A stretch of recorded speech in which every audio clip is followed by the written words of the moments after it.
right, diving on in to start in M21 Historic with some red-black control. This was a build-around submission for someone asking me if we can try and leverage some copies of Massacre Wurm here. And I actually think this is a fantastic addition to this format. So Massacre Wurm, 6/5, 6-drop here.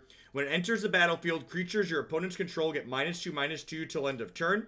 Whenever a creature an opponent controls dies, that player loses 2 life. So one of the things that they unsuspended in Historic, again, not recently, but a while ago at this point, was Field of the Dead. And Field of the Dead typically has a really good time against more controlling decks. And now with Massacre Wurm, black-based control really has a great tool for honestly just killing Field of the Dead players, right? Like, they have 10 zombies out, and you play Massacre Wurm, you literally just kill them if they're at 20. Yeah, it just kills Field of the Dead players, which is fantastic.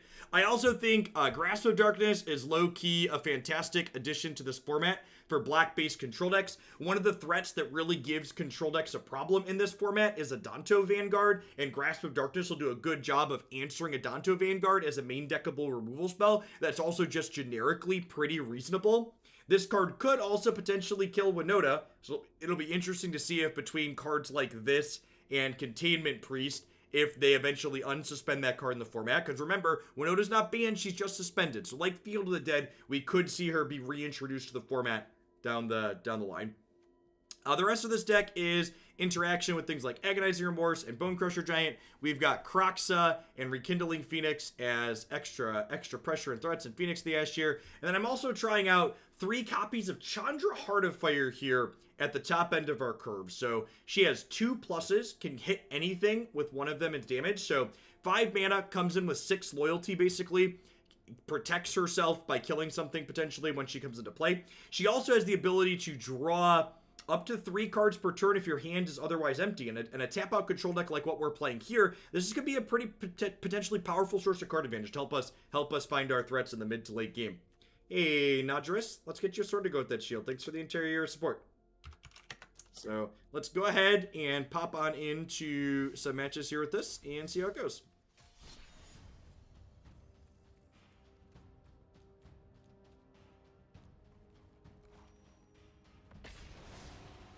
Quaddle, thanks for the 18 months. I appreciate that. Welcome back. Alzoninator, thank you for the 3rd year. People have been asking, by the way, if I'm planning to dip back into Standard. At this current point in time, I'm not planning to explore more of Magic Standard format until rotation in the fall. While M21 has a number of interesting cards like we talked about here in this deck as we were taking a look at it to start, I don't think a number of those cards are going to meaningfully change the best decks in Standard. And the best decks in Standard are kind of obnoxious. TDM, thank you for the 3rd year. I appreciate that. Welcome back. Won the die roll to start. That's good. Yeah, this is fine. Ashiok could potentially help us draw more threats. These are removal spells and threats together. I'm in for that. Gives us a proactive thing to do on turn 2 rather than just like stomping their face in case they're not an aggressive deck.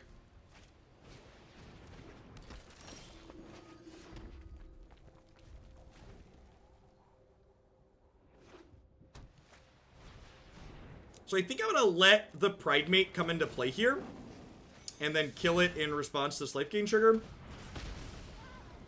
Hey, homeboy Maxwell, thanks for the 12 months. I appreciate it. Welcome back. Did they nerf Shillings again? Did they change it again? Nope, change. They did change Shillings earlier this week, which was a little unfortunate. Okay, so Agonizing Remorse is actually a great draw here because we can tag a Heliod before they get a chance to deploy it. I think we're just killing the Pridemate here. Although I guess I don't have an answer to this Resplendent Angel if they deploy that. Yeah, actually, I'm going to take the Resplendent Angel, and then the Mire Triton can trade with the Johnny's Pridemate in combat. Wait, why do they have 2 cards that aren't face up?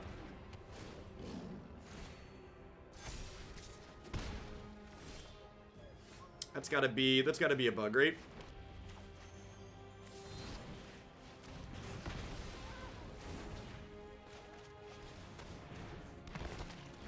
Yeah, some people in chat noting that Mire Triton's text box was updated to say you mill 2 cards. So one of the many benefits of digital is we get to update text box when they add keywords like that.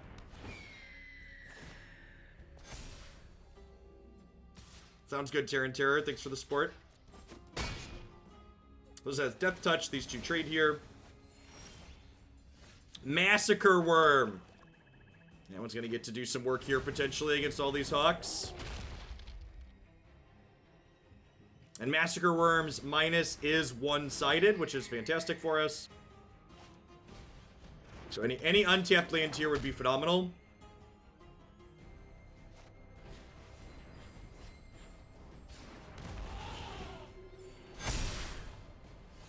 That is unfortunately not an untapped land. We are definitely playing Kroxa out here. And then the question becomes, do I want to play a second Bonecrusher Giant, or do I want to play Ashiok and minus on myself? I think I'm just playing the second Bonecrusher Giant, so I have better blocks here. John, thank you for the quarter view. I appreciate that. Welcome back.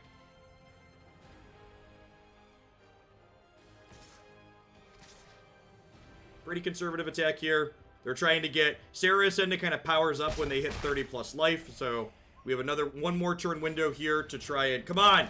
Hit me, dealer! Hit me! Alright, so we're going to go ahead and do Chandra here. We'll have her kill this. Oh, that triggers this. Loose. Alright, might be dead. Missed our land for 2 turns here and probably dead now.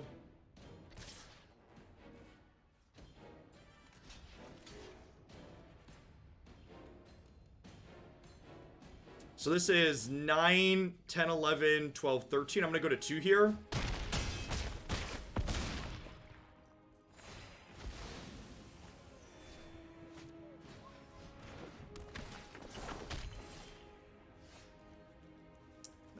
Nothing is more peak Magic the Gathering than just, like, needing to draw a land and just bricking for 3 turns in a row. Although I think that 3rd turn it wasn't going to be good enough, right?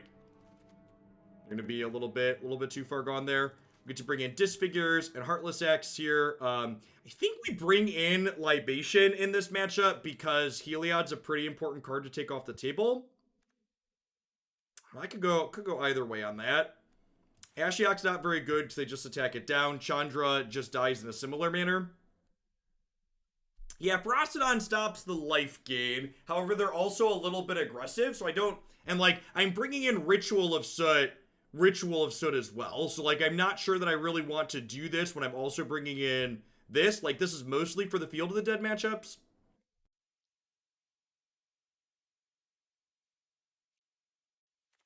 Can you play lands off of Chandra? You can play lands off of Chandra, but you have to discard your hand to draw cards with her, so...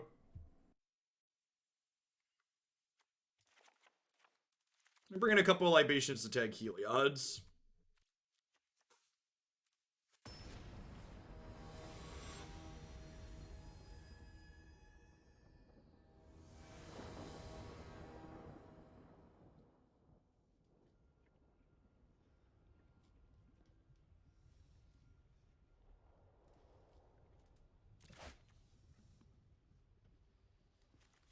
Grasp of Darkness is a very, very good addition.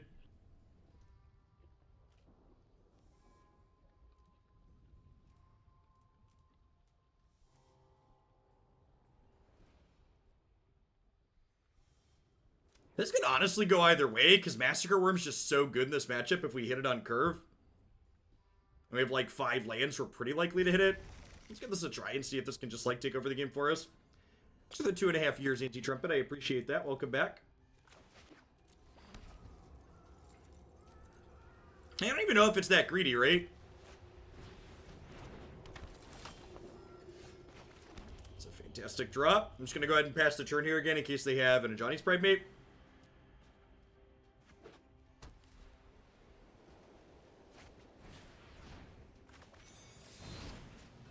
I doing this? May I just let this happen?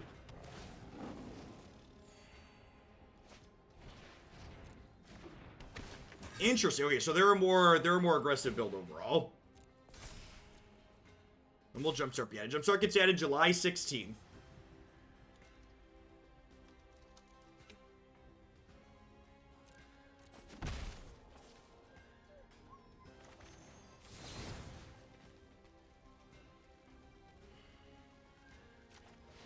Probably should have killed this before Kingdom of Life.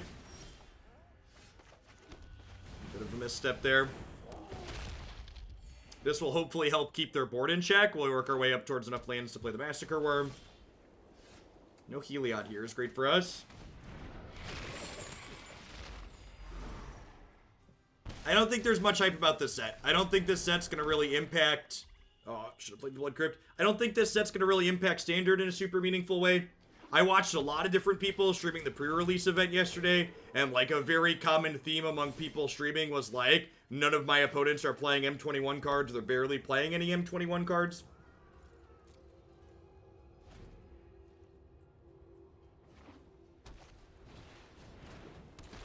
Alright, sweet. We'll hit our Massacre Wurm on curve here, and they'll die. Who's a hungry boy? You better have an animation. You better have an animation. You better have an animation. No! Opponent! Darn it, opponent! How am I supposed to know if this has a sweet animation? Why would Why you have to be so mean, opponent? Why you have to be so mean? Does that kind of, I mean, their head exploded. That's kind of an animation.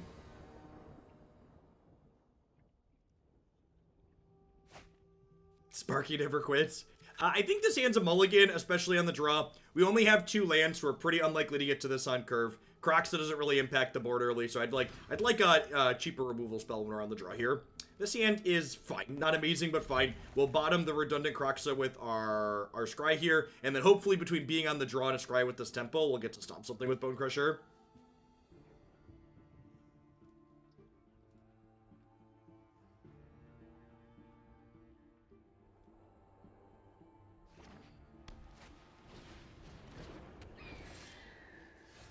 Okay, just looking for any untapped lands here. Bottoming anything that's not. Second, while these aren't untapped, while the second giant isn't an untapped land, it is another piece of cheap interaction here, which is good for us. If opponent has Pride Mate on 2, the Healer's Hawk's gonna let it grow out of stomp range, which would be bad for us. Bricked on another one. I think I'm gonna play this tapped. I could fetch Swamp with this, which would bring Castle into play untapped, but I think I want this to get a second red. Does Massacre Wurm have a borderless form? It does as part of the Mastery Pass.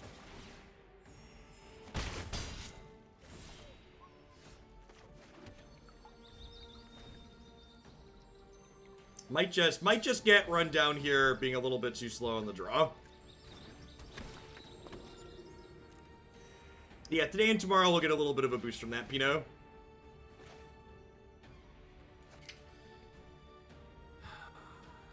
I guess we just let this come into play, and then we're going to go ahead and stomp this before they can get up above 30 here. Opponent making a little bit of a misstep here. They definitely should have waited to deploy that till post-combat after they gained life from attacking with Linden.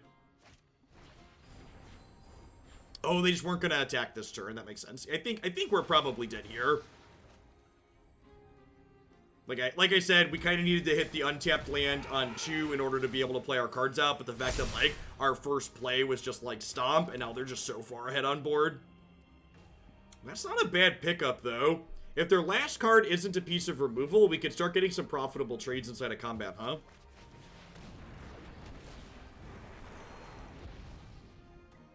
Just, like, hoping to fade a piece of removal now. If we trade with a 4/4, we take 6, 7, 8, 9, 10, 11 inside of combat. And then we can untap and double stomp and have a Phoenix next turn. And, like, maybe begin to stabilize. If they have, like, a Conclave Tribunal or a Banishing Light here, we're just going to be up a creek without a paddle. But another Loxodon's also bad for us, because another Loxodon would mean our Bonecrusher Giants become ineffective.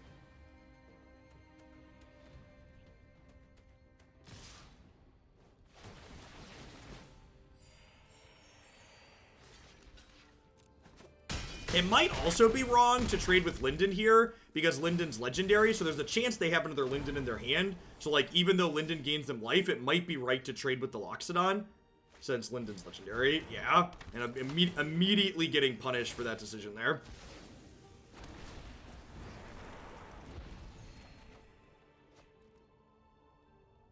And then I'm dead on board, right?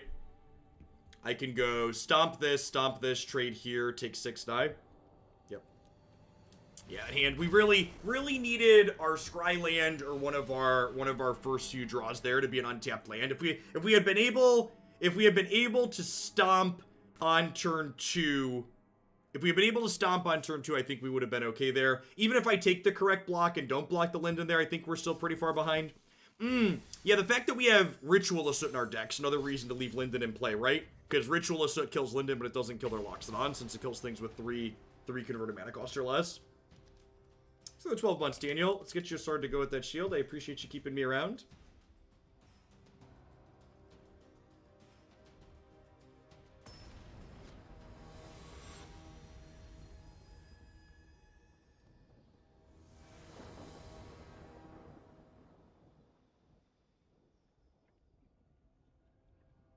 They appear to have fixed the Sparky bug, which is great.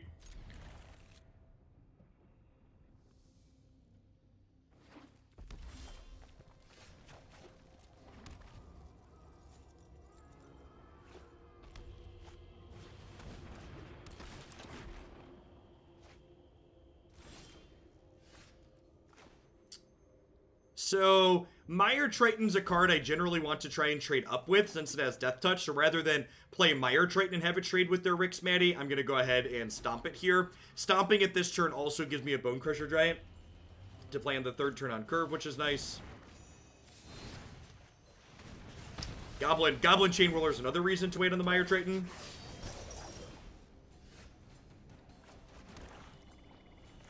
Bonecrusher Giant does not block or trade with the Goblin Chain Whirler, but I think it's still the play here.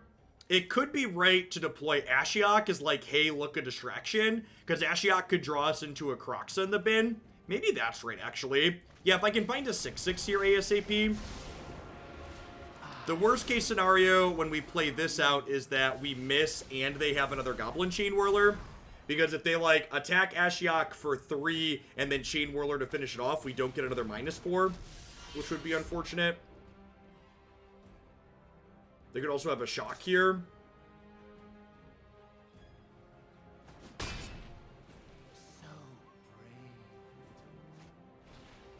Firebrand also does it. No, I don't really do anything other than stream these days, Kennex. Okay, so we'll lead on Agonizing Remorse here and see what they've got going on. Those are 2 very, very good cards. I guess I'm taking the Rix Maddie. I guess. Really need this to hit a Kroxa so we have a big beefy defender. Massacre Wurm would have been a good pickup if we could have drawn that.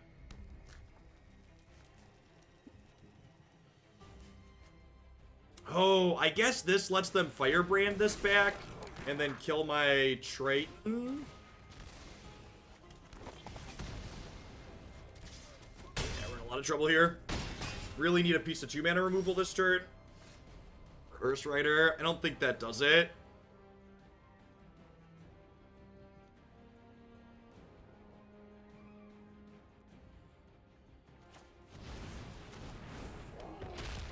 I guess they're top decking. We get to trade here and then take 5 down to 6. And then if we peel a Massacre Wurm, we get to mostly clean their board up.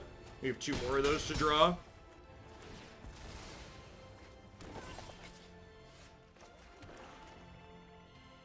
Okay, this puts me to 4, but then I get to deploy a 2/3 lifelinker, so we're like pseudo-stabilizing here. If our opponent just like bricks for a turn or 2, we're gonna be okay.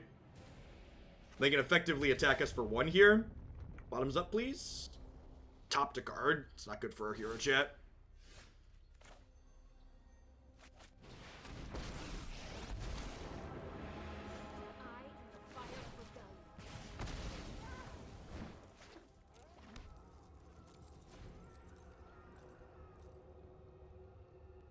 They topped with the Temple, so the odds of a blank here are real low. Okay, killing their thing paid off.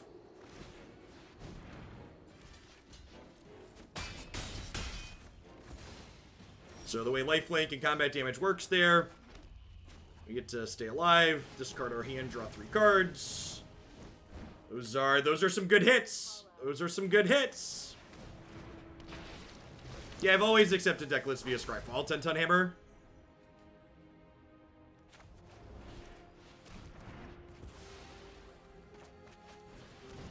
And then we're going to go ahead and attack with this Murderous Rider here and just start gaining some life. I'm going to leave the Phoenix back on defense to trade with this token. Yeah, our Kroxas are nowhere to be seen, but we are stabilizing here.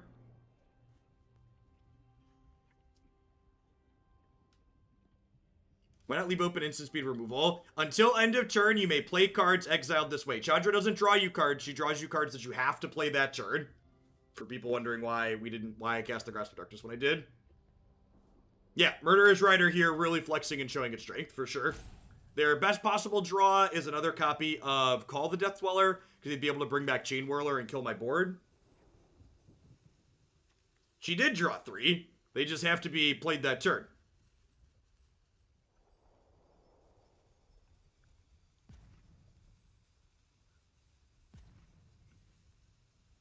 They're fleeting. She drew 3 fleeting cards.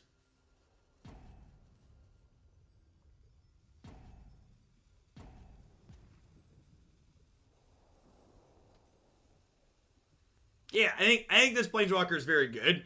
I like her design a lot. I think she's gonna easily be a staple in like mid-range / control style shells. She's a great card to bring in out of the sideboard against control decks, even if you don't want to main deck her in something aggressive. I think this card, we're gonna see plenty of play with this card come fall once rotation happens.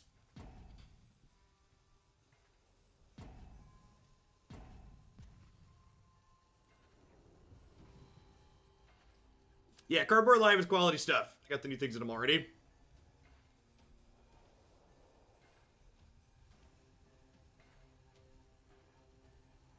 I thought Tammy Duckworth was no longer considered in the running for VP. I thought was a piece of information that I saw connects.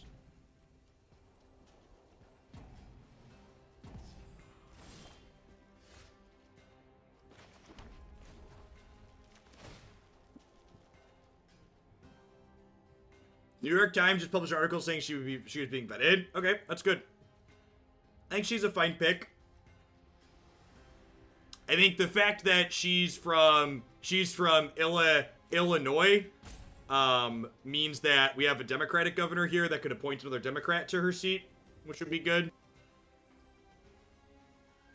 Probably not until rotation. I don't think any of these new cards are going to be competitive in Standard until rotation, Wargy. This set's not a super high power level, and Standard's currently really strong. Do I like the Jumpstart cards? Well, Jumpstart's not legal yet. In general, a lot of Jumpstart cards seem neat, though. Jumpstart doesn't come out till the 16th. I'm sure there's going to be a lot of confusion surrounding that. Don't attribute malice that which is adequately explained by anything else. Like, obviously, we ended up pulling ahead in a close game there, but very possible that my opponent's computer disconnected, or they got Comcasted, or their doorbell rang, or their kid needed something. Lots of explanation other than salt when something like that happens.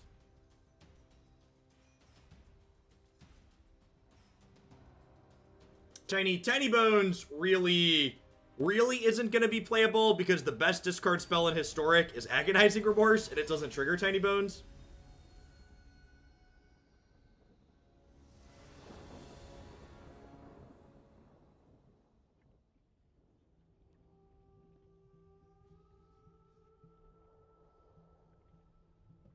Is there some background on Pritzker that I don't know there, Ewok? I'm not really super familiar with his background, personally, outside of how he's handled all the COVID response, and Pritzker's had a pretty good handling so far of everything related to COVID in Illinois. Illinois overall has been one of the better states to handle things, all things considered, I think. Really awkward that Temple of Malice doesn't bring Dragonskull Summit into play on tapped here. And then actually, so this is a good example of how our land sequencing is going to differ based on the deck that we're playing against here. I think I actually play... Do I play Blood Crypt on one? This is a decision we have to make. So if I play Blood Crypt on one tapped, I can play this untapped on two and Grasp of Darkness without paying any life. However, Temple of Malice has to come into play tapped. So like, Temple of Malice, if we play this on one, I could shock this in on two to Grasp of Darkness.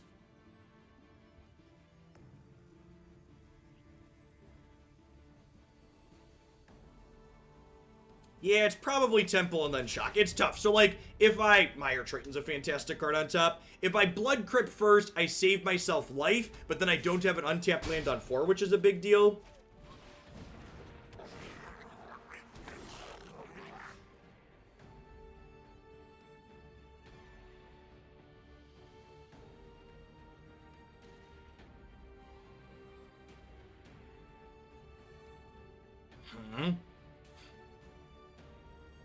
So, with all these X1s just played out in Mire Triton, I think I'm actually just going to go Mountain Mire Triton here. And then we might be playing a Phoenix of Ash on defense next turn, just like Dragonskull Summit Phoenix on defense.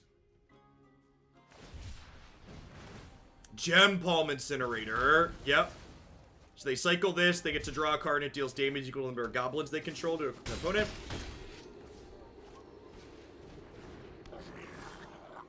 I think we're just like, we are definitely the control deck in this matchup. We're just trying to stay alive here. Yeah, Chain Whirler would have been very bad for us.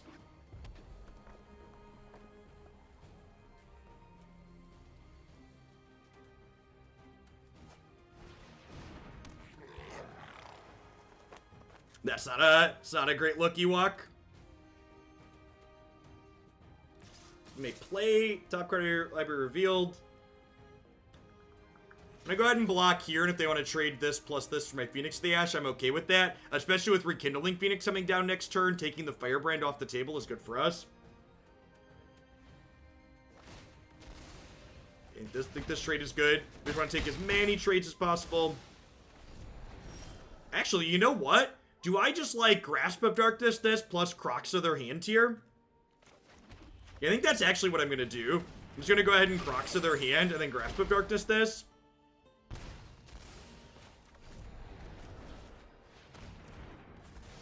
And then next turn, I can actually go tap land, escape the Kroxa, which is great. And this is perfect. Yeah, because they just activated that, so now I get to take this out of their hand. And then actually, instead of going tapped land, I'm going to fetch with the Fabled Passage here. So this way I don't have to escape my Phoenix. Because I have to exile 5 cards for this. So cracking the Fabled Passage means I get to keep the Phoenix I can bring back later.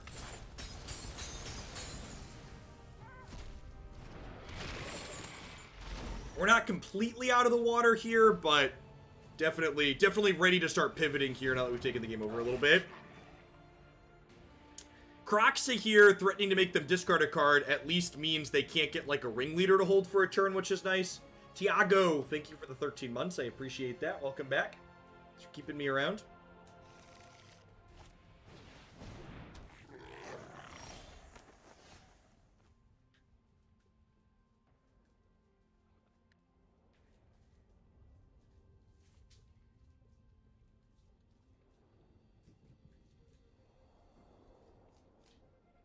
This is in my graveyard, Nibig. It just shows it off to the side since it's an escape card.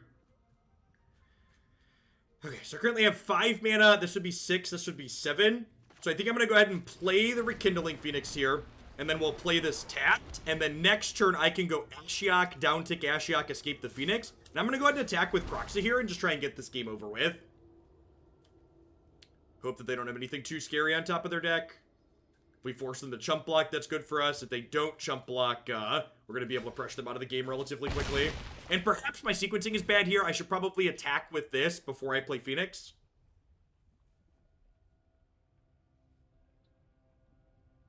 Hope your recovery is swift, Nega.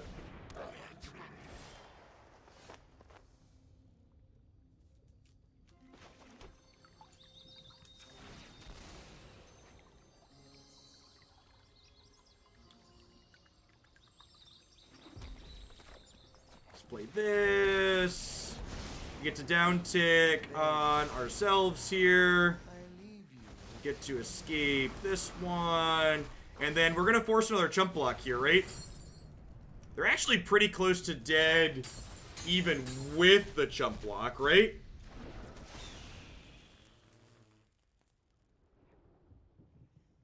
Because they have to take 3 from the trigger. Do I just, like, wait a turn, actually? I think I just wait a turn so I don't die by mistake to something off the top of their deck here.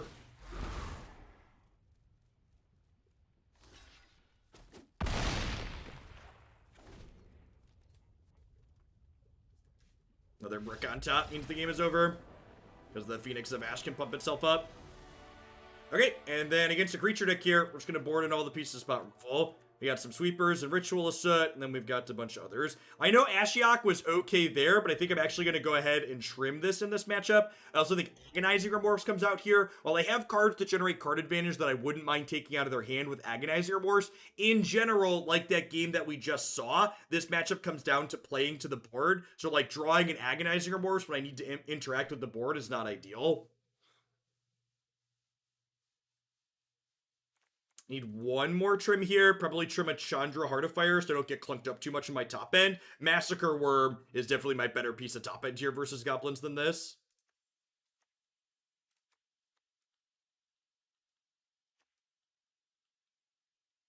Hey, thanks for 35 months, Judge Nader. Yeah, I'm glad you're enjoying Runeterra. I haven't gotten to poke at Runeterra since their patch yesterday, so I'm excited to poke at that a little bit later here.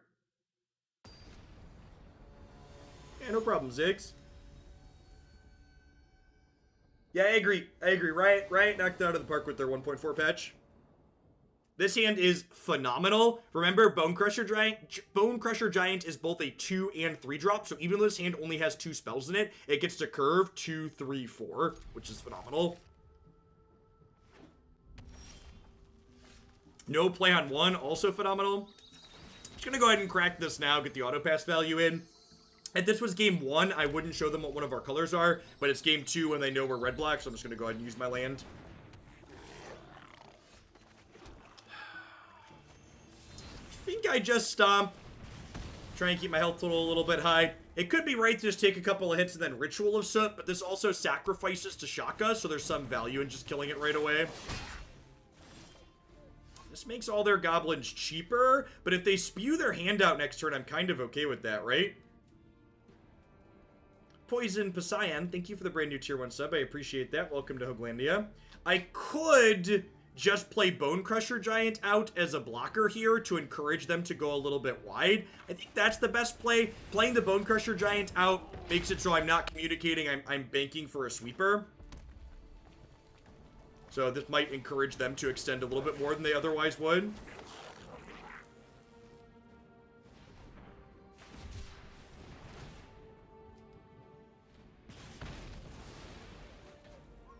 This also gives their goblins haste.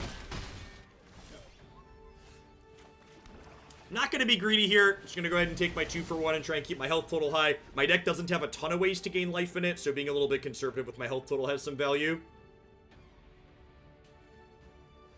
Yeah, today and tomorrow we'll get a little bit of boost from being up on the front page, Maple Syrup. Which is sweet.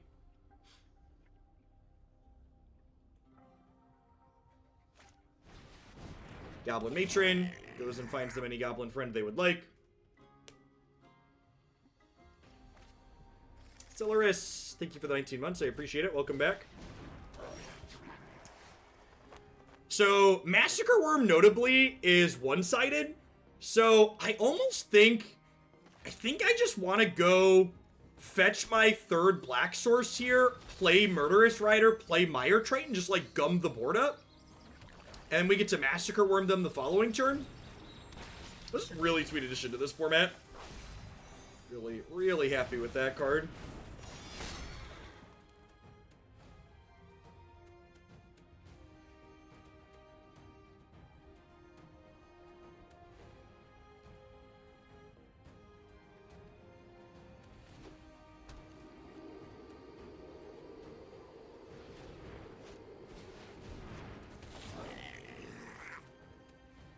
Ringleader drew 2. A little bit unfortunate for them that they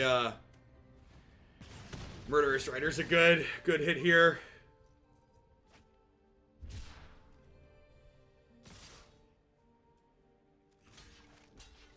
I think I'm just blocking. Am I?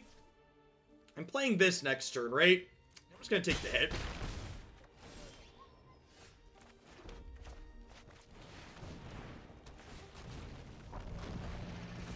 Yeah, look at that. The worm dives right across them. I was not disappointed. Love it. And this bottom line of text is just static. It's there permanently. Whenever a creature dies on my opponent's side of the board, from here on out, they lose 2 life. So they can't even really chump block their way out of this, which is phenomenal.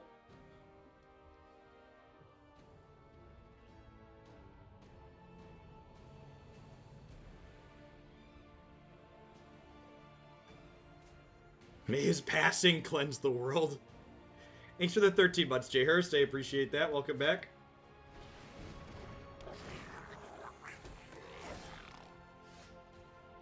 That's fantastic. Oh, I don't have 4 untapped black, so I can't Swift End and play the Murderous Rider this turn. That's phenomenal.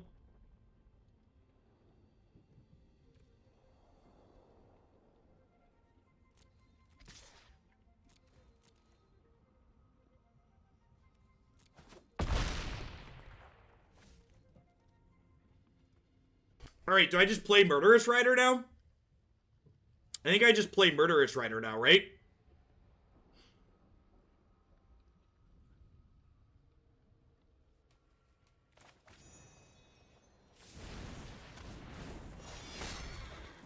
So next turn, they can War Chief into Matron for Incinerator.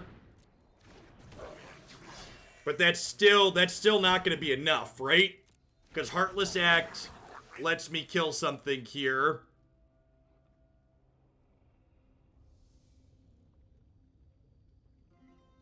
If I attack with Triton, they just chump block the Massacre Wurm Niv. So I think attacking with this, assuming they're going to take the hit from the Massacre Wurm, is not true. It is a bad play.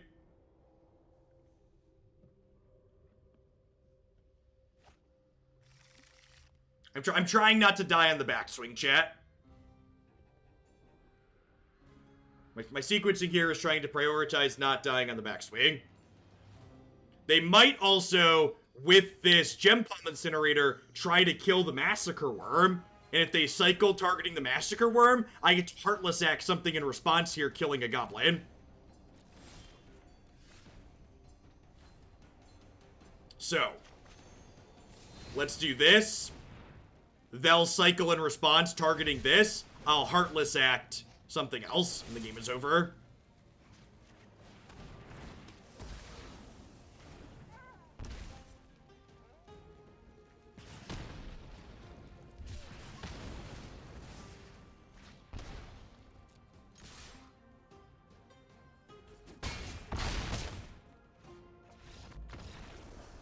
Massacre Wurm's been sweet so far.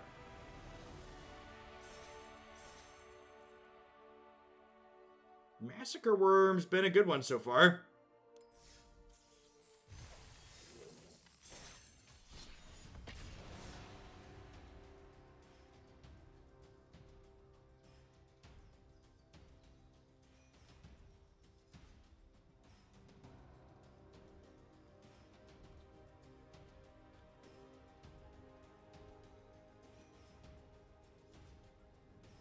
The New York Times is reporting the Trump administration delivered $1.4 billion in stimulus payments to dead people.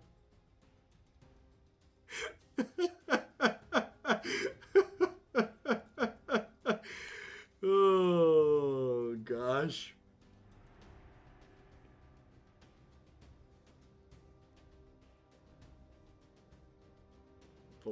Hopefully they get I get my tax return at some point. I still am waiting on my several $1,000s from the federal government that they owe me. Scotty! Thank you for the 12 months. I appreciate that. Welcome back. Let's get you a sword to go with that shield.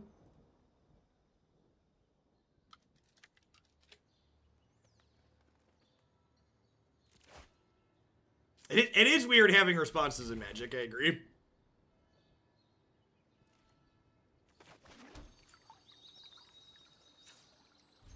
Leading on Fabled Passage here, because this is tapped if it's one of our first 3 lands.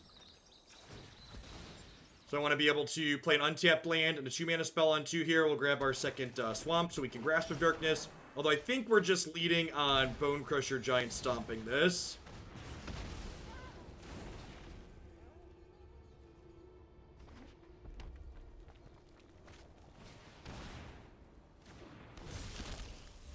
Missing a land drop here is pretty unfortunate. Is Languish going to be playable in this deck? I don't know. That's also, like, kind of a metagame question.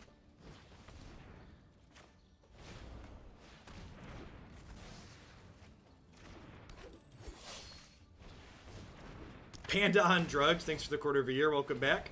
Just keeping me around. I think I need to do this before I get Cleaved or Questing Beast. Okay, so we're on the hope they never draw a red source plan. We're on the hope they never draw a red source plan. Also, apparently cards being revealed is bugged in this latest patch. So this is a second Ember Cleave that it's just not showing us currently.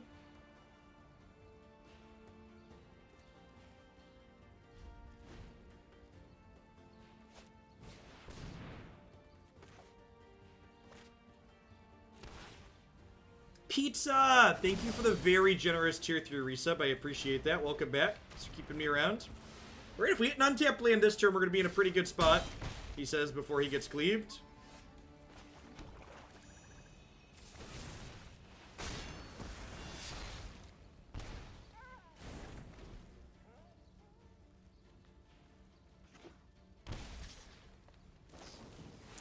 Feels magic, man. Feels magic, man.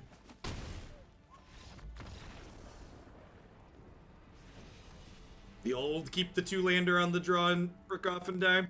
Disfigure sounds great. Heartless Act sounds fine. Ritual Soot sounds fine. Oh, you know what?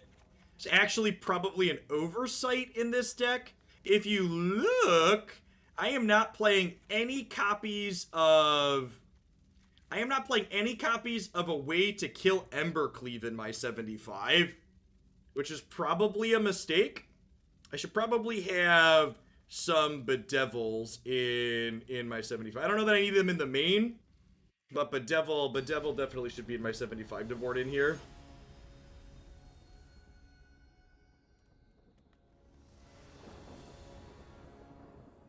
Well, what's it called has hexproof on their turn, so saving the Swift End to kill their creature that's gonna have hexproof probably isn't a good line.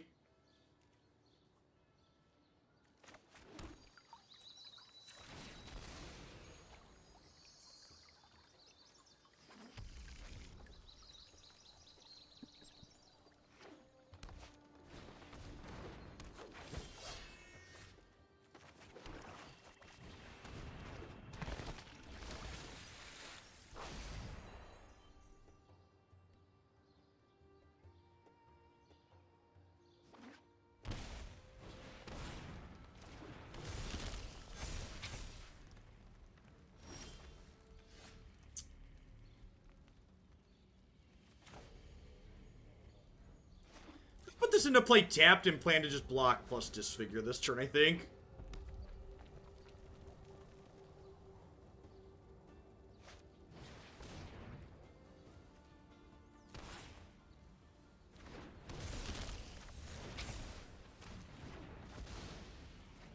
The Ugin Avatar looks good. Big agree. Rekindling Phoenix is actually very good in matchups like this. Just stalls the board and trades pretty profitably with a lot of their stuff. Generally speaking, gets at least a 2-for-1. The questing beast here they don't even have good attacks. Yep.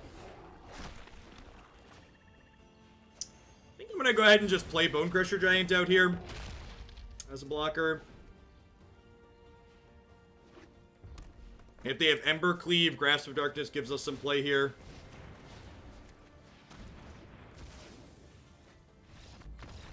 for the half a year, Gibbo. I appreciate that. Welcome back.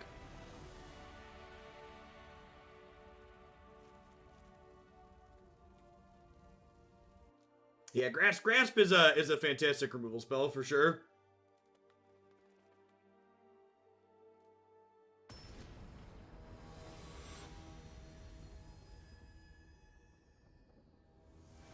Oh yeah, try and win one on the draw here.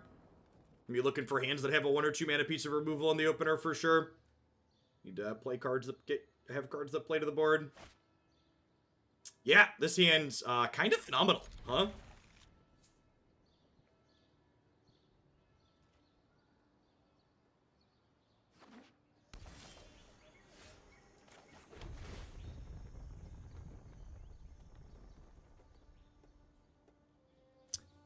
Huh. I think I'm actually keeping that since I drew the 3rd land already.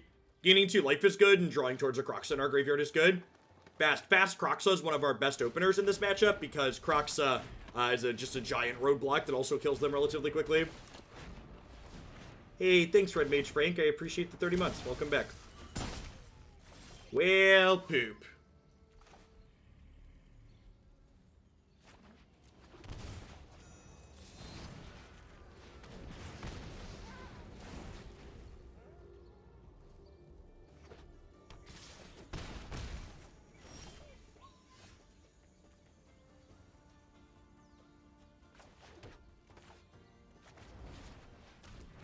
Actually in a pretty okay spot here, all things considered. A little Heartless Act here in case they have Questing Beast.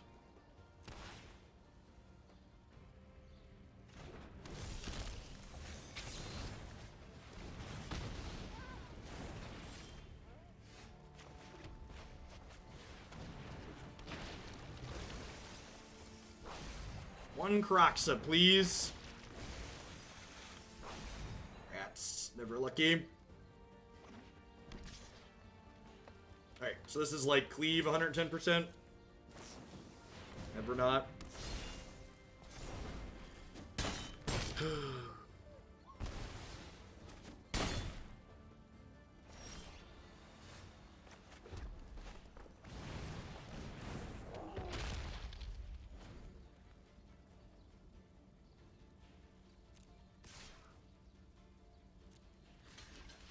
So if I double block here and then remove the counter from the Zerta, these all trade.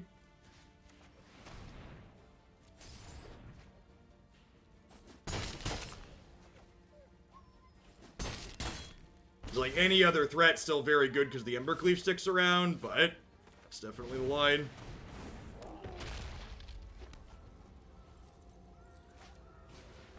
Not if they assign damage to the Giant First. I'm going to time you out for not understanding what my magic cards do.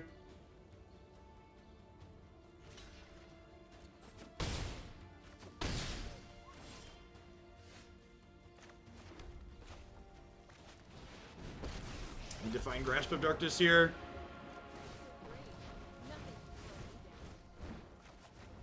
Alright. A lot of cards kill us. A lot of cards kill us, chat. Close set. Really need a way to interact with Embercleave in the 75. It's definitely an oversight.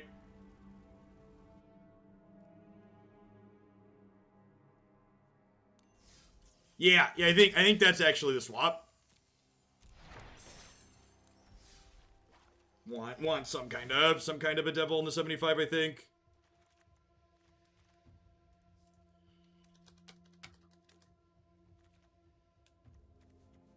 Think it is just the Heartless Axe. It could be that I don't need Ritual of Soot as well. Like this might be overkill with this.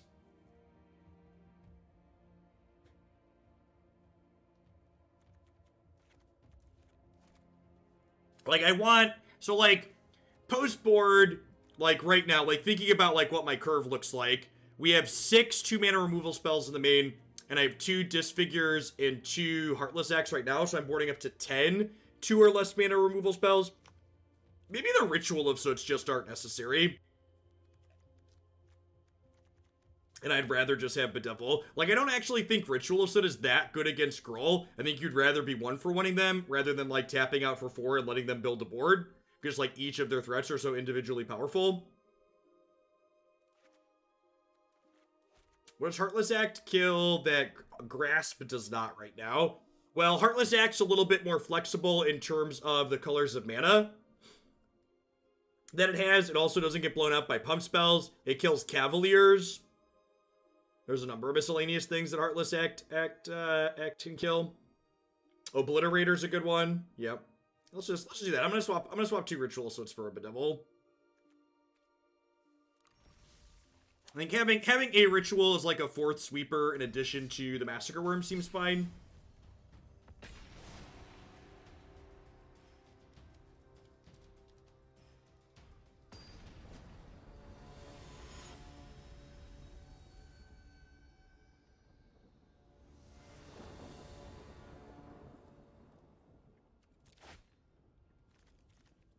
That's fine. Not amazing, but fine.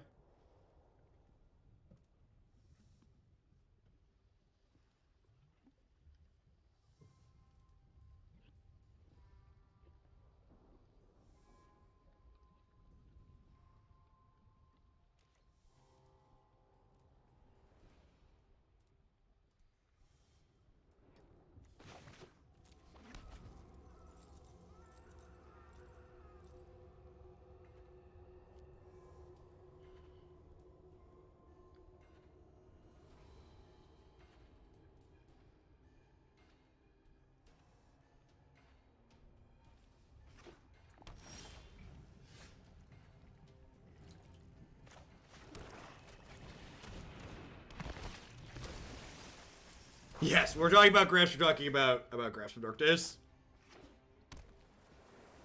Looks like we're gonna get to experience a little bit of that wrong half problem control and mid-range decks like our deck frequently experience in Magic the Gathering here. And by that, I mean, it looks like our opponent's likely playing the Nexus of Fate combo deck, and Grasp of Darkness basically just won't have text here. Angrass Rampage mentioned as possible artifact rule. Can you explain to me why you think Angrass Rampage is good against Embercleave? I'm open to a discussion about it, but I don't see it offhand.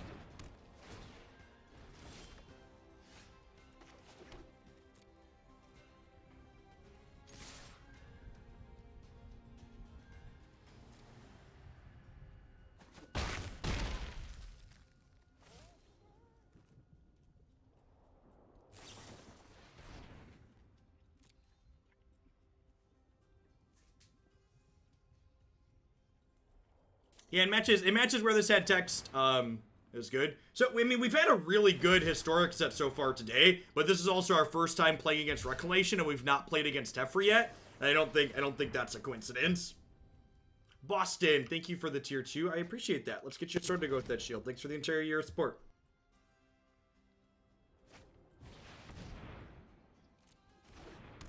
So, for people that haven't seen the opponent's deck before, it's probably one of the better decks in Historic right now. Going to be interested to see when we have the Hoglande open later next month, how that goes.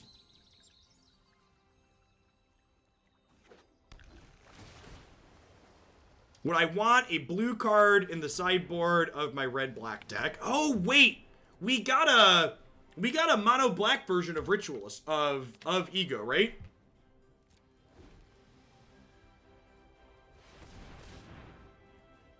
What's it called?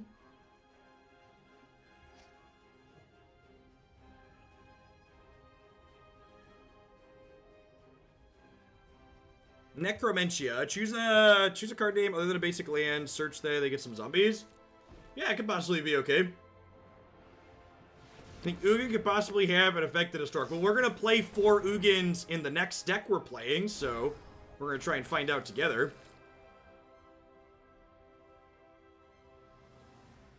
So opponent gets to take an extra turn after this one. They changed the generic take an extra turn symbol to...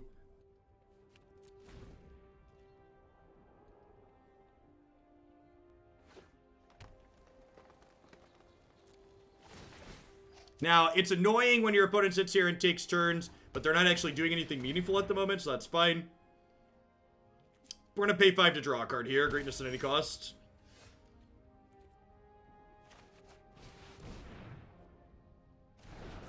Need to just try and get this game over with. Yeah, if they find a source of sustained card advantage like Tamiyo or a flip search for Azcanta, we'll go ahead and concede. But until they get to that point, we shouldn't be packing it in just yet. Oh, that's a reason to leave up Grasp of Darkness. Small mistake on my mana sequencing here. Brazen Borrow is a card they frequently play in the main deck. This is a card that can kill us while they're taking extra turns here, which is unfortunate.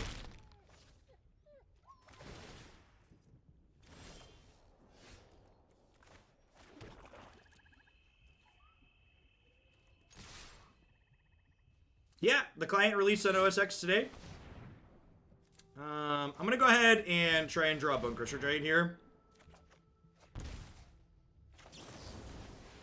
So, Bonecrusher Giant prevents damage from being prevented. Or stops damage from being prevented. So, if we had hit a Bonecrusher Giant there, we would have killed them through the Root Snare.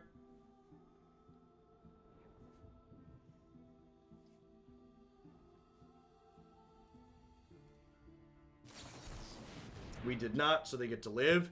Thassa's Intervention. That's really weird. I feel like they should have used a bunch of their mana last turn to Thassa's Intervention looking for something. I feel like our opponent may be making a bit of a misstep there. If they take an extra turn here with Tamiyo out, I'm going to concede.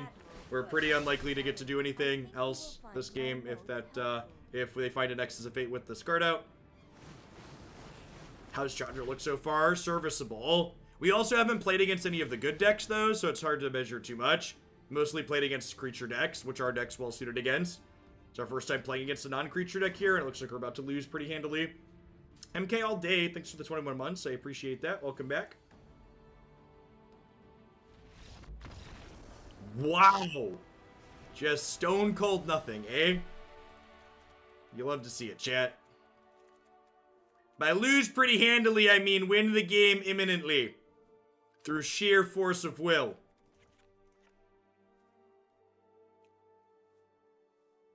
You do in fact love to see it.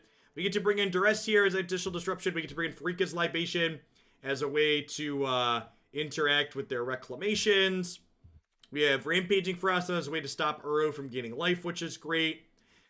And then would I rather have Murderous Rider or Chandra? I feel like I'd rather have Chandra, because Chandra can help us shift through our deck to find our discard spells and our libations in the mid to late game. We don't really want to be killing too much of their stuff, right? I think I'd rather cut those my last few cards. Yeah, that's the problem with the Nexus matchup. Like, even when you win against Nexus, it's still pretty unsatisfying.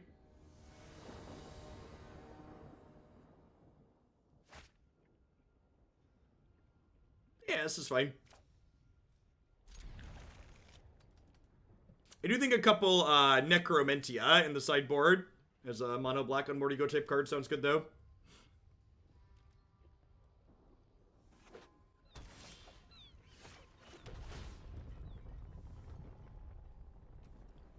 This is fine. Stomp is good at stopping a fog for a turn. There should be a card that says you can't take extra turns. There is. It's called Uga Nexus. It costs 6 mana. It just gets bounced by Brazen Borrower. What do you think of the end turn instant? I mean, it's less obnoxious than Nexus of Fate to set an incredibly low bar.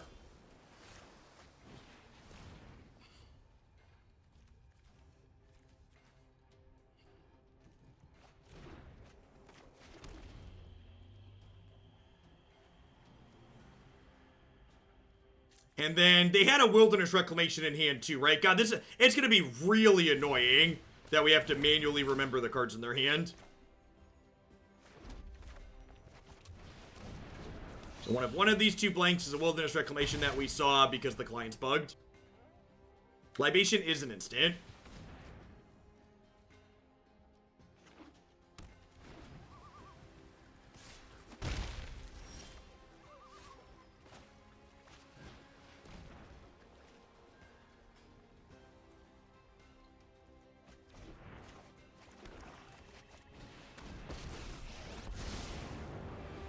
Is it just Duress that's bugged? No, it's happening with Agonizing Remorse too. We should go back to the old Bono taking a screenshot of their hand? Yeah, probably. Probably. Can a mod make a command for the hand reveal bug? That's going to be something that comes up a lot.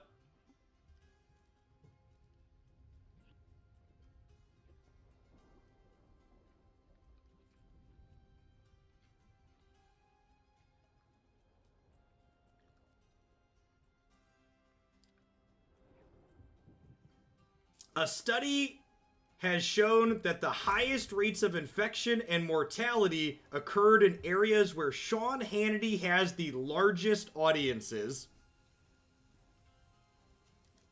If you didn't hate Fox News, enough, like, you know, it's literally killing your family members at this point, so.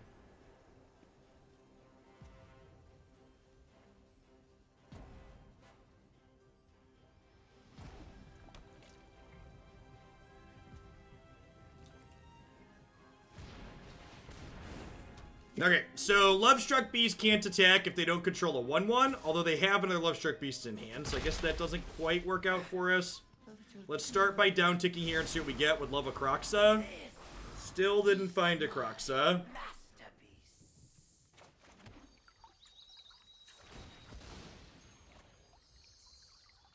Okay, so since we discarded all their stuff at this point, I think I'm gonna go ahead and stomp this 1/1 and then just edict this Lovestruck Beast. So that way my my Ashiok gets to live here.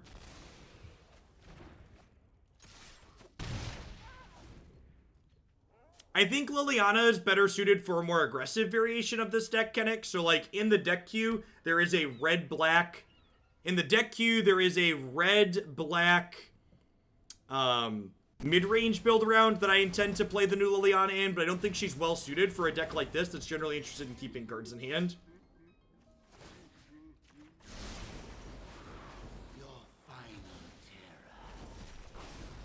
This is an okay pickup. I'm going to go ahead and nab a Nexus of Fate here. I'm going to do this and just pass. If they want to attack in here, I'll double block the Lovestruck Beast since I just have plenty of cards in my bin. And then the second Ashiok in hand here is great, because I bet we're going to see them double attack Ashiok to take Ashiok off the table. Then they'll cantrip Uro, and then we'll play the second Ashiok to be able to clear out the Uro. Did you draw Brazen Borrower? You did not.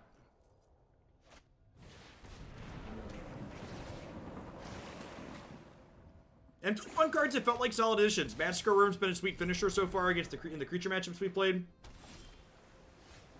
One of your finest Kroxas, please. Swish. Really seeing some of the strength of Ashiok here, being able to draw us into these escape threats, in addition to acting as a way to hose my opponent's graveyard. Like, my opponent would have been able to escape Uro that turn if it hadn't been for our Ashiok. We have plenty of cards in the bin here from Ashiok. We're going to get to escape this Phoenix next turn and close the game out very quickly from this point.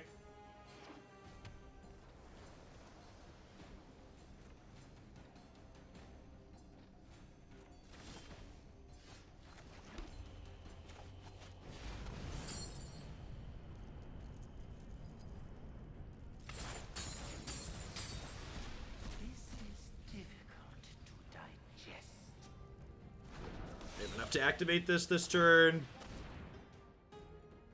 which means they have to chump block.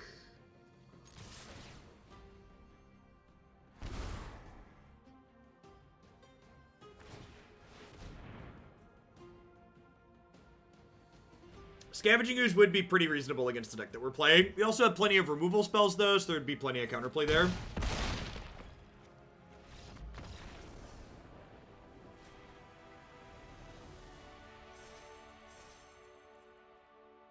I think even though we won that, I would like a couple of Necromentia in the sideboard. It would be good for the Field of the Dead matchup, too. I forgot that that was a card in M21.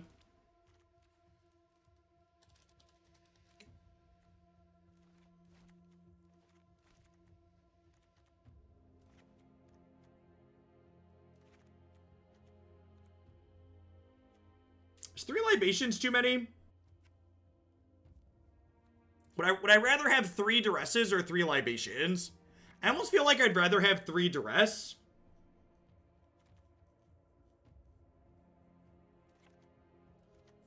I think I'd rather have 3 Duress.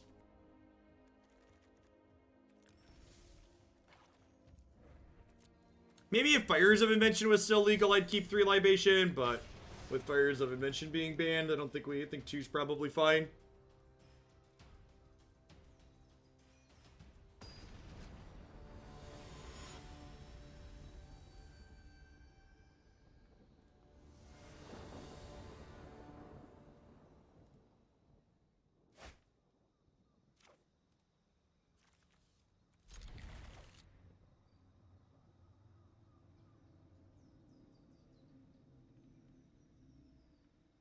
If you're on mobile, Red Mage Frank, click the little Stream Decker icon, and it should have everything other than the new Chandra in there.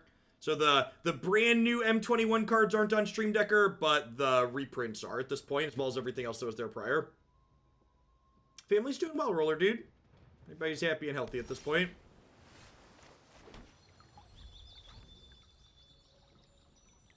Calls the Dead. Yeah, I didn't really have a good card to fit in Calls the Dead over. I might try Calls the Dead in the more mid-range build that we're gonna try. Your work computer Stream Decker's blocked, but Twitch isn't. That's wild. I think there's a chance they're a control deck or an Exus deck, so I'm gonna stomp their face here and get aggressive.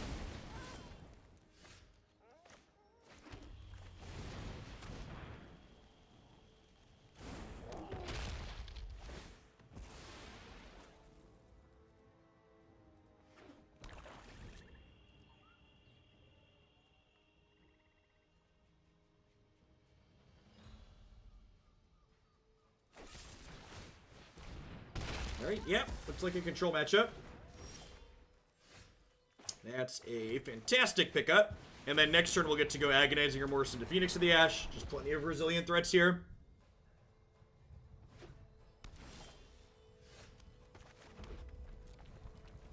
Oh, I forgot to play my haste threat. That's fine. It'll be okay. Well, speaking of Scavenging Ooze. Speaking of Scavenging Ooze.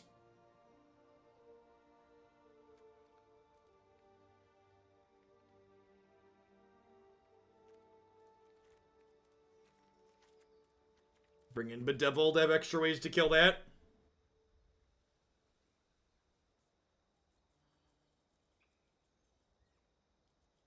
Might trim Phoenix of the Ash. I think I want slightly fewer things that depend on my graveyard. Pretty minimal boarding, though, here overall, I think. It's a clinic. Thanks for the 14 months. Welcome back. We did see the Worm animation. It is great. Worm, like, dives over their creatures.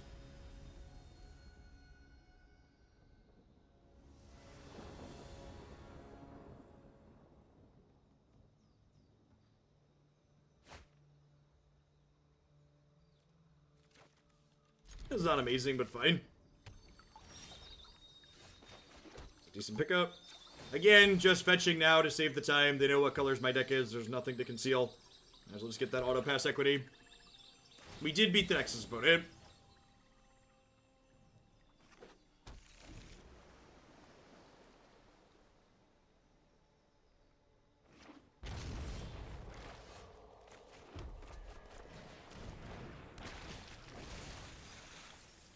Hey, Moldy Locks. Thanks for the 17 months. I appreciate it. Welcome back. Yeah, I think my plan, just to communicate with you all that are watching at home, my plan for the foreseeable future is doing approximately what my schedule is today and tomorrow, which is 2 Historic decks followed by 2 Legends of Runeterra decks. And then, of course, everything will be up on YouTube as always.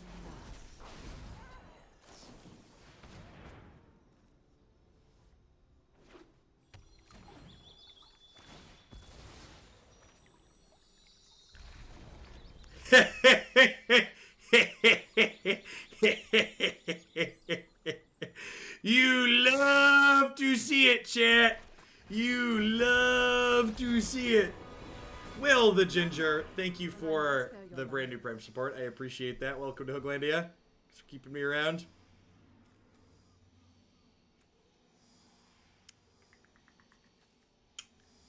I'm in Bonecrusher Giant for now. We're doing things my way.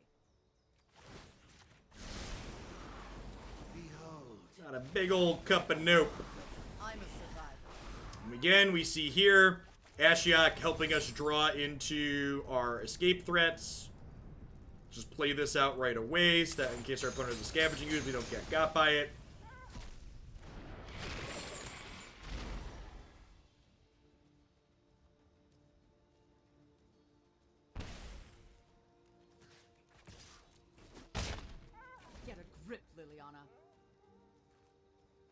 Liliana, really not great against her Ashiok. Her down tick depends on having cards in their graveyard.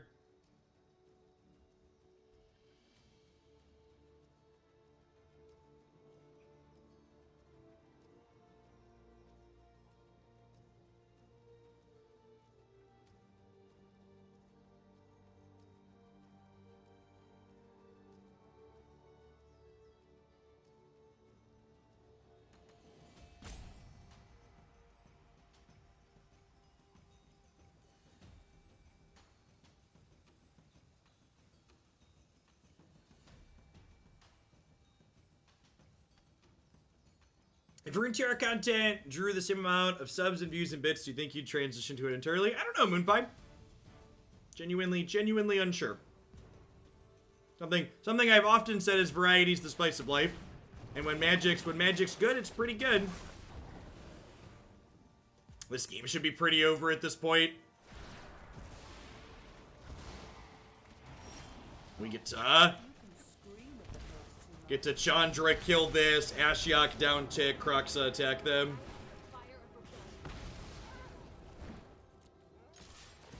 Well, Ashiok after Kroxa attacks, that way we get the card out of their hand too. They discarded Questing Beast on my board with 2 Planewalkers, so I kind of assume they have another Questing Beast. Kind of assume they have another Questing Beast. Chandra here, for those not familiar, pluses to deal 2 to anything, or pluses to discard your hand and then exile the top 3 cards of your deck to play till end of turn. Yeah, I think Heart of Fire is going to be a super playable Magic card. Really sweet design overall.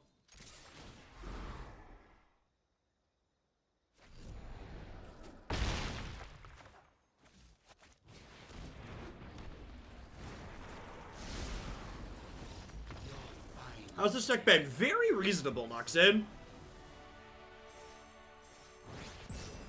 Very reasonable.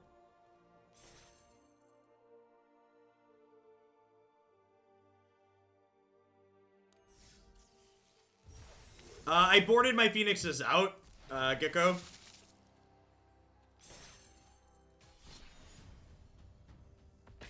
Yeah, main board Ashiok randomly hoses a lot of people on, sir. Good luck with the rest of your ladder today.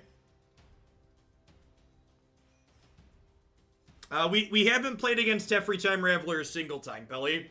We did play against Blue-Green Nexus and we beat it, but we've yet to play against any Teferis.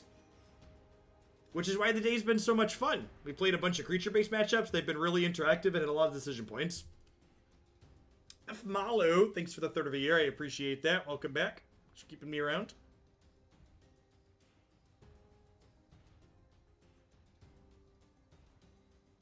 No 4-mana Teferi yet. I assume most people playing 4-mana Teferi are going to pair them with 3-mana Teferi, though, so...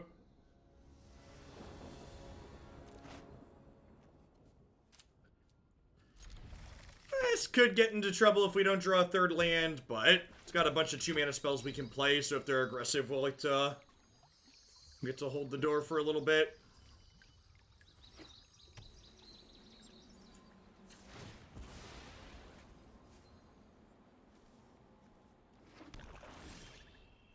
Nah, if I'm being honest, my overall hype for M21 altogether is kind of low.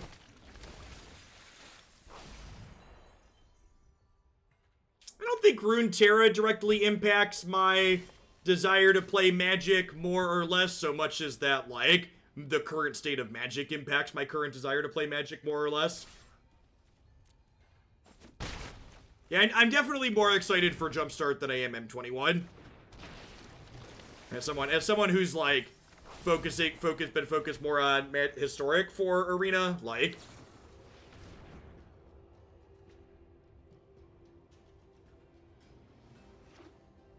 Yeah, we're gonna get Amonkhet Remastered, too. I think both of those have potential to have much bigger impact than M21 did.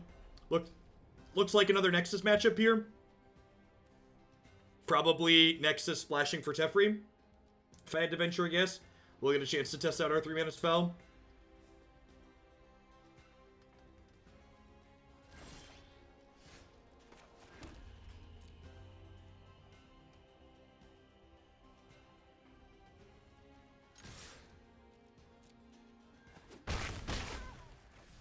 I'm gonna go ahead and just play this out here. Not only do I have another one in case they have a fog, but I think there's a good chance we see Blast Zone tick up to 2 here and then trade from a Mire Triton. So I wanna be able to keep pressure in play. So if they'd elect to trade this for our 2-drops, I wanna have a threat still.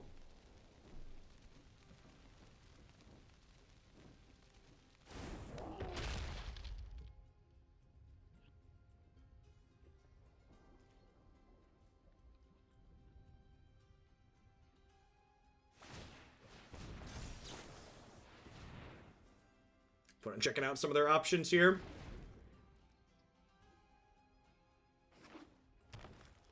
I mean, I don't even think that it's strictly just about M21's power level, so much that, like, even though there are good cards in the set, like, it's a 7th set into an 8-set format. Like, the bigger a format is, the harder it is for a new set to have an impact. Right? Like, as each set releases, its subsequent impact on the format it's coming into tends to be smaller.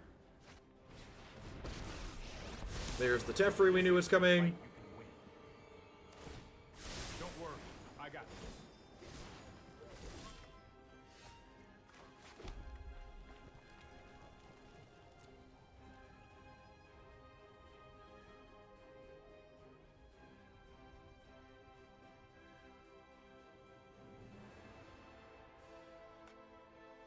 And, like, if they fog us here because they have Teferi out, we can't stomp in response, which sucks.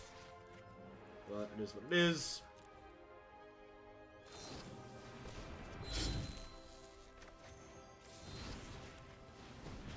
Only time will tell.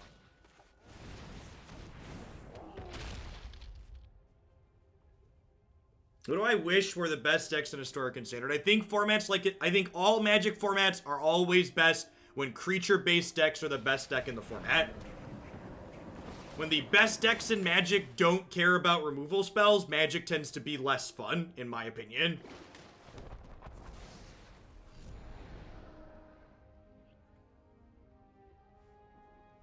Would really like to draw an Ashiok here so we can get rid of this Uro.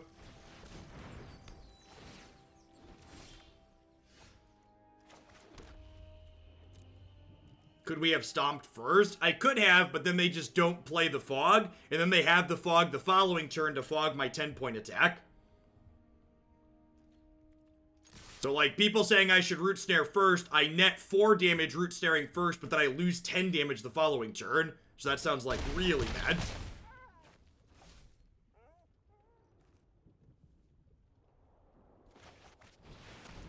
Here's my 6-mana 6/5. There's also no guarantee they have the root snare.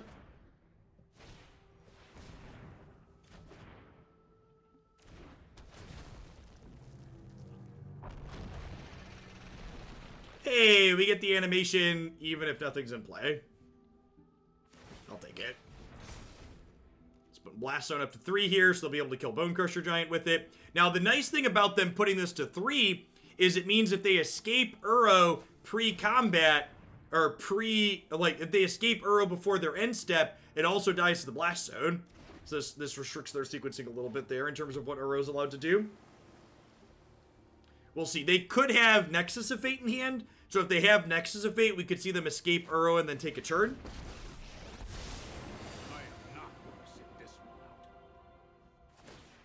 That's more like it.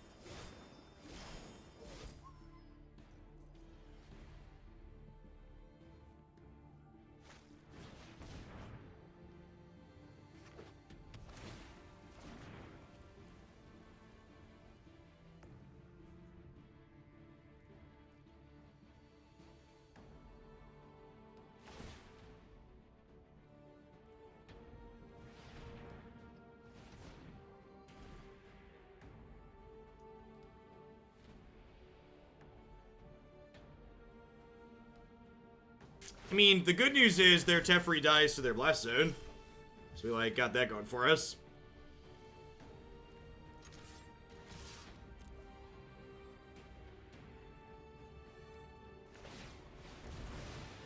It's only a matter of time. If this finds a Kroxa, the Kroxa trigger could kill them. Super unfortunate. Just like 20 cards into our deck without our 4 of. DJ Squareface, thanks for the quarter view. I appreciate that. Welcome back. Thanks for keeping me around.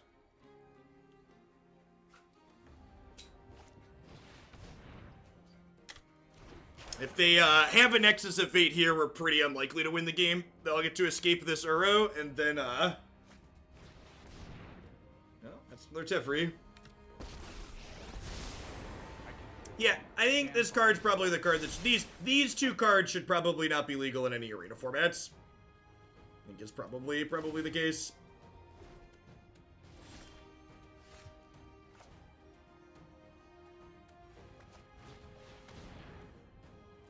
We're dead here. They're gonna flip the search for Iskanta and we're dead. I don't know. Without Reclamation, Nexus of Fate is pretty whatever.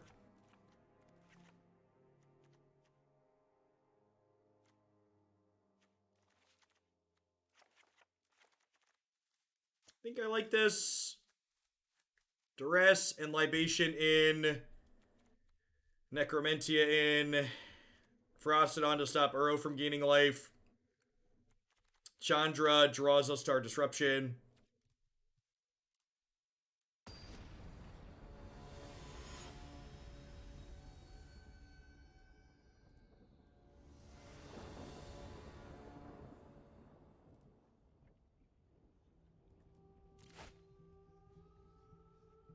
It always results in infinite turns. Lukewarm takes, Typhon X. Having a deck that takes infinite turns that makes it difficult to pull that off is neat and novel, and is something that's fine to have exist in Magic formats. I think when that experience is the norm, and it's a tier 1 deck, that's not okay, and it's not novel, and it creates a bad play experience. However, I think it being something that can happen, and in fact, we have an example of this, right? Like, go back and look at GRN Standard. Go back and look at what Reclamation was doing before, or what Nexus was doing before Reclamation existed.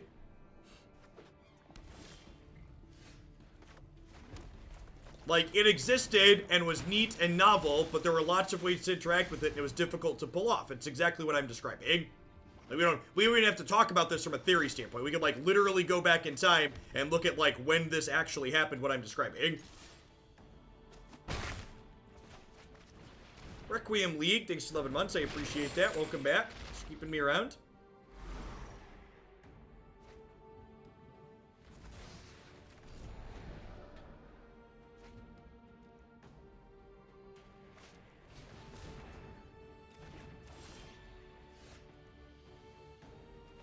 Still pretty far away from escaping this.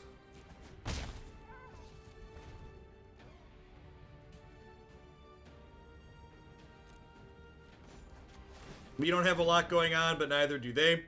We'll see if we can kill them before they draw out of their screw. Greatness at any cost, chat. Greatness at any cost. Mavid, thank you for the quarter view. I appreciate that. Welcome back.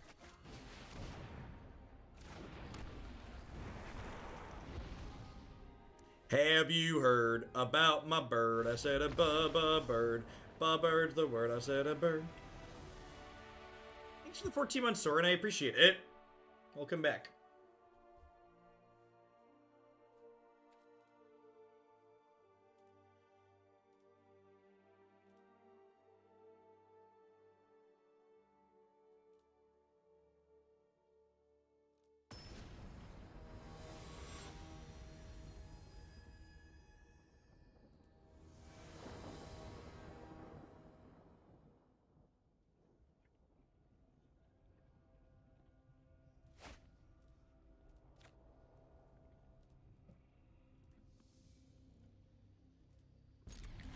The Yugen Avatar looks really good. Big agree. Double Necromentia, chat. Let's do it. For those that haven't been keeping up, this is Unmoored Ego, but only it gives them zombies instead of drawing them cards if they have the card you name in their hand.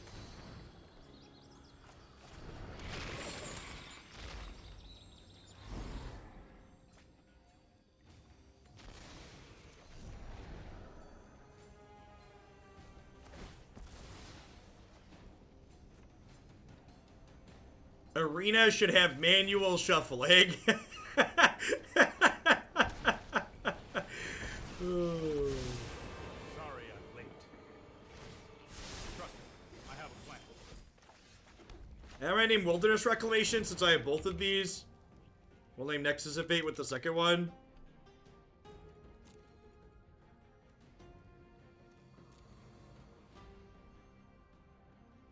I have Uro, Shark Typhoon, Uro, Shark Typhoon.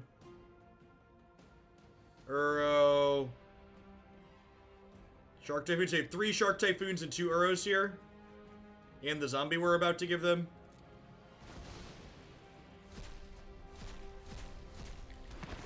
It might actually be a question of can we beat this Tamio?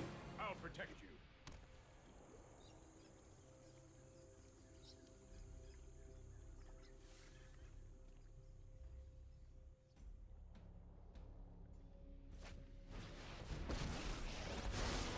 I am Tamio.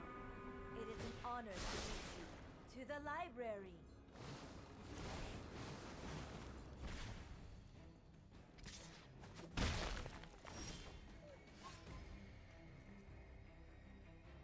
Huh?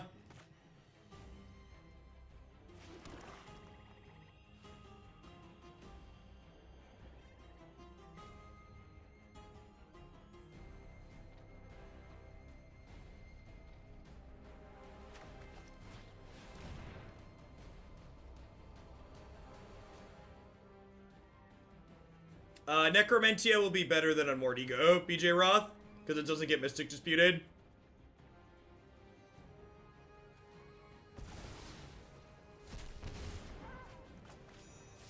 And giving them zombies is better than drawing them cards.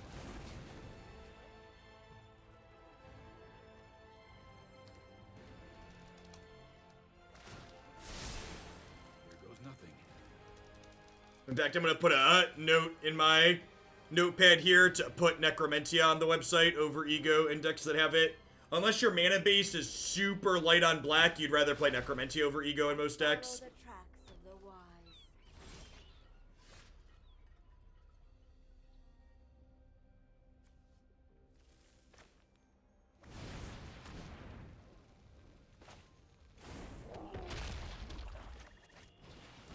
So, Tamio means they can't discard a card, but this does just deal 3 to them. Because the way this is templated, it says if they don't discard a card, they take 3. So, while Tamio's out, Kroxa's trigger always hits them for 3.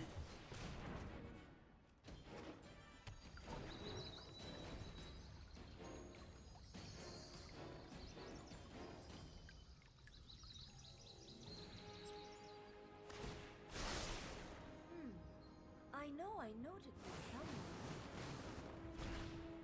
Why would a Niv Mizzet deck rather have... Why would a Niv Mizzet deck rather have Ego? As I go. Can you explain?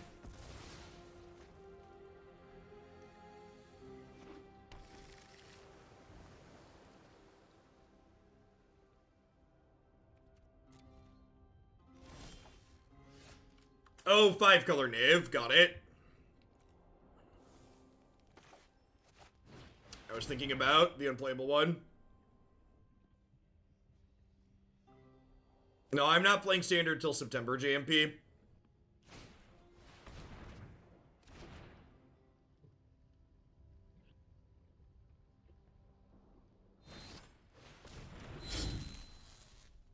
It doesn't matter if I attack before the zombie, because they have Root Snare.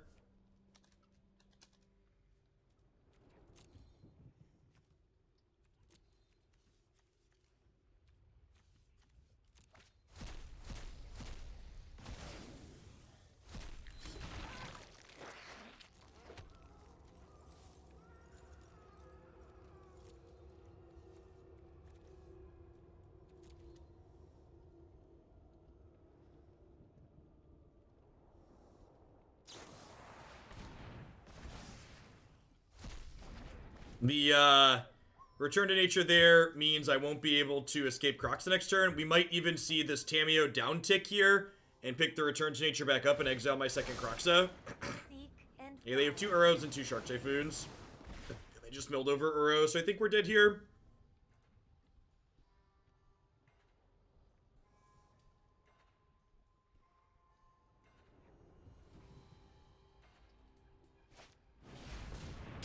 Historic will eventually just be will eventually be bigger than Pioneer. Because all of Pioneer is going to come to Magic Arena, and everything that's legal on Arena will be Historic legal.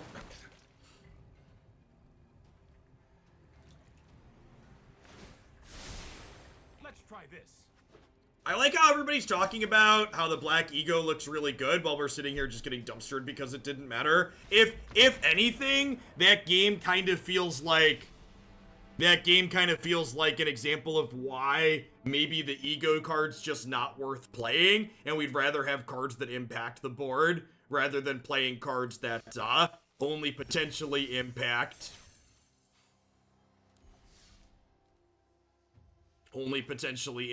things. I don't know. I think this was fine. I think a big part of why that set of games felt good was because we really didn't play against much Nexus of Fate. I think if we play against more Nexus and you play against more Teferi, we probably have a worse time with this archetype. We played against a lot of creature decks, and this deck has a lot of good tools, especially with Massacre Wurm at the top end for playing against the creature decks. Would cracking Fabled Passage give us enough cards to escape the Giant? No. I explicitly mentioned that was not the case the previous turn. That is why I conceded. And even if we had enough to escape it, like, he probably doesn't do anything. Thanks for the biddies, Bebo. So, this was fine. We have a red-black mid-range build in the queue that I'm going to have for a build around, especially that we're going to play a little bit lower to the ground. That'll have some Lilianas in it. And I expect the mid-range build to be a little bit better in the Nexus matchup because it'll be able to apply pressure better. Because I'm just going to play things like Knight of the Ebon Legion and stuff to start the curve lower. This build being a little bit more controlling and going up to Chandra and Massacre Wurm means that it's definitely worse off against decks that are trying to dirtle like Nexus of Fate. Well, I mean, so when I say will be bad, I mean our matchup against Nexus of Fate with our deck that doesn't apply a lot of pressure very quickly, Boo Shoes, is likely not favorable. I know we went 1-1 there, but I think we were incredibly fortunate to beat the first Nexus of Fate player, and I think that winning that matchup is going to be the exception rather more so than the rule. All right, we are going to go ahead and move on along to the next deck here. I'm going to do a quick ad roll. I get everything set up and flipped over. We'll be back in just a few minutes with some blue-green ramp. Thanks for hanging out today, everyone. Don't go anywhere.